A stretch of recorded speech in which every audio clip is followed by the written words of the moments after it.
Kita ke topik kedua, saudara. Di balik hiruk-pikuk kios ayam geprek yang biasa dipenuhi aroma sambal dan suara penggorengan, tak ada yang menyangka dinginnya sebuah freezer justru menyimpan kisah paling gelap. Di dalam lemari es yang membeku, bukan bahan baku makanan yang tersimpan, melainkan jejak kejahatan keji.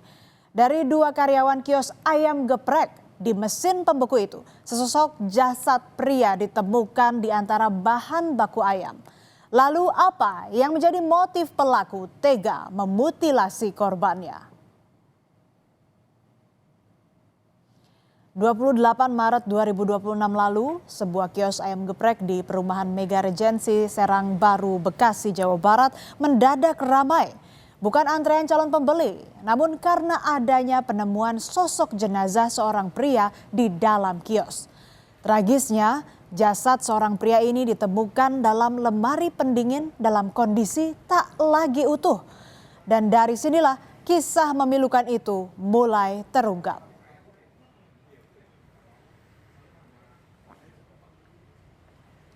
Peristiwa bermula saat pemilik kios ayam geprek kembali dari mudik ke Cilacap, Jawa Tengah. Ia berencana kembali berjualan pada 28 April 2026. Namun pesan yang dikirim ke karyawannya melalui ponsel hanya centang satu. Sesampainya di kios, pemilik mencium aroma tak sedap dari lemari pendingin yang terkunci. Saat dibuka, ditemukan jasad tak utuh di antara tumpukan ayam beku. Pemilik kios kemudian melaporkan temuan itu ke polisi. Saya mau potong ayam buat jualan hari ini juga ya kan. Pas saya buka freezer, mau potong ayam ternyata ada bungkusan plastik kayak gitu. Selimut. Nah pas coba saya buka pakai pisau, ternyata ada kulit kayak kulit manusia. Setelah itu saya langsung kabur ke polsek buat laporan. Jasad tak utuh itu tak lain dan tak bukan adalah Abdul Hamid, salah satu karyawan di kios ayam geprek. Selain bekerja harian di kios ayam geprek selama 2,5 tahun, korban juga berprofesi sebagai satpam di area ruko setempat. Warga sekitar mengenal korban sebagai sosok yang ramah dan memiliki jiwa sosial yang tinggi. Harus tangan mas dari sini, cuma dia numpang sini ke bos geprek itu numpang hidup aja nih, dan dalam arti sebatang kara lah. Caranya dia bagus sih pak. Hariannya gimana sih? Baik dia, tetangga-tetangga juga sering ngobrol, sering bantu istilahnya. Setelah melakukan penyelidikan panjang, polisi yang menggunakan anjing belacak akhirnya menemukan bagian tubuh korban lainnya. Bagian tubuh ditemukan di beberapa lokasi berbeda di area perbukitan wilayah Cariu, Kabupaten Bogor, Jawa Barat.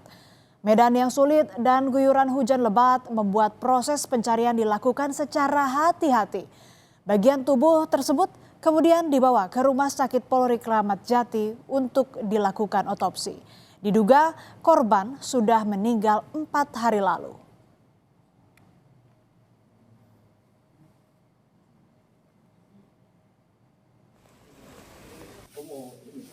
Upaya pelarian pelaku mutilasi karyawan ayam geprek di Bekasi, Jawa Barat berakhir di tangan polisi pada Minggu pagi.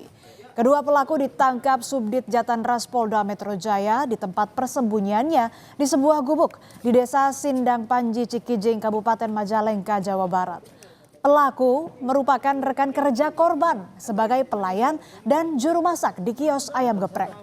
Pelaku tengah diperiksa intensif untuk mempertanggungjawabkan perbuatannya.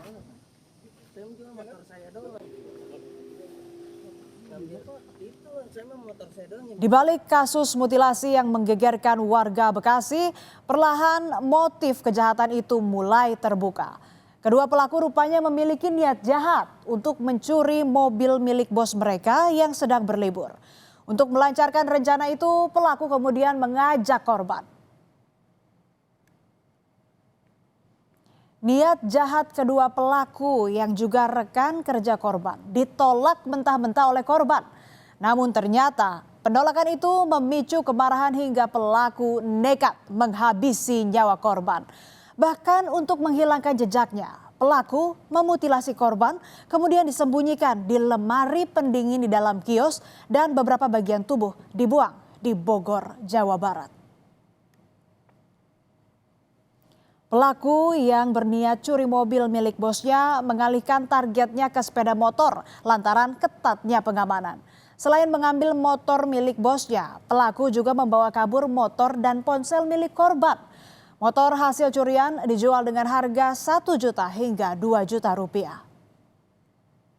Itu yang korban itu diajak untuk melakukan kejahatan tapi menolak, sehingga yang 2 orang membunuh si korban tersebut. Oke.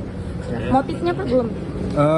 Ingin menguasai barang milik majikannya. Awalnya yang mau diambil itu adalah mobil, tapi karena ada pengamanan yang cukup lumayan ketat, sehingga yang rencananya awalnya mobil bergeser ke motor, namun tetap si korban tetap tidak mau mengikuti kemauan para tersangka. Akhirnya si tersangka membunuh korban tersebut.